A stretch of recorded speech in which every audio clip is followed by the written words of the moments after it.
There's no way to hide being black in America. One has to, at some point, contend with and deal with social injustice and violence towards one's own body.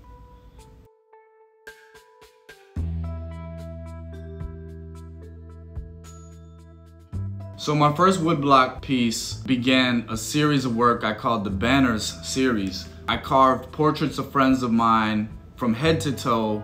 I was really interested in scale and perspectives. While the figure is larger than the viewer at 8 feet tall, the vantage point that the viewer is looking at the figure is still from above the figure. So I'm interested in this tension here. And maybe that tension is about subjectivity.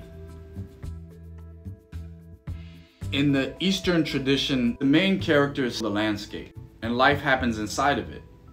When I made diagram of how to hide in the wind, I was considering what element is important to my environment. Being raised on the south side of Chicago, we often talked about how the wind was a threat. The wind was dangerous. It was brutal, actually. And yet there was really no hiding from it. There was no way to escape that. I relate that idea of the wind as this ubiquitous threat to what I see daily as the threats upon black bodies in America.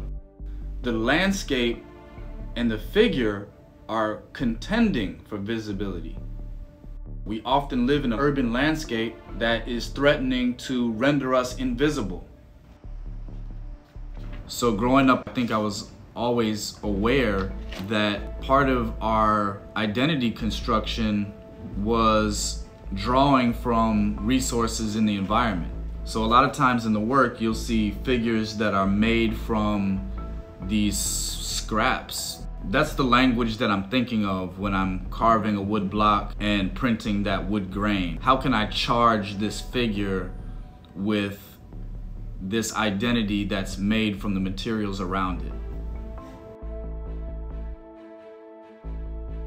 I moved from making that banner series, then started using the woodblock prints as source material for collage.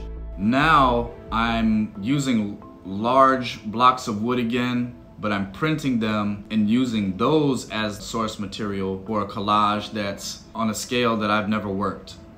I'm creating a large mural tapestry. It'll be about 40 feet long and 15 feet high. It references the Diego Rivera Detroit Industry mural. But I'm taking out the workers that he painted in, which were mostly white male workers, and I'm putting in the faces of my family members. Like many African American families, mine moved up from the South to the North for jobs in industry. The auto industry was, for black folks, our access into the American dream.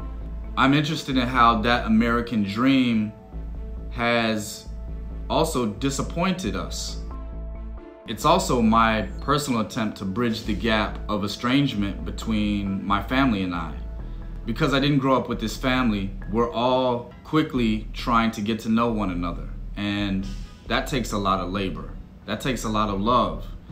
So all of these ideas are embedded in the mural and embedded in the carving that I'm doing, in all of the labor that I'm pouring into the wood blocks that I'm printing from. I'm certainly charged by an entirely new level of commitment and new inspiration. The inspiration this time is personal as well as political, of course. So while this is my family's story, this is also the story of America, and I'm just trying to put faces to that story.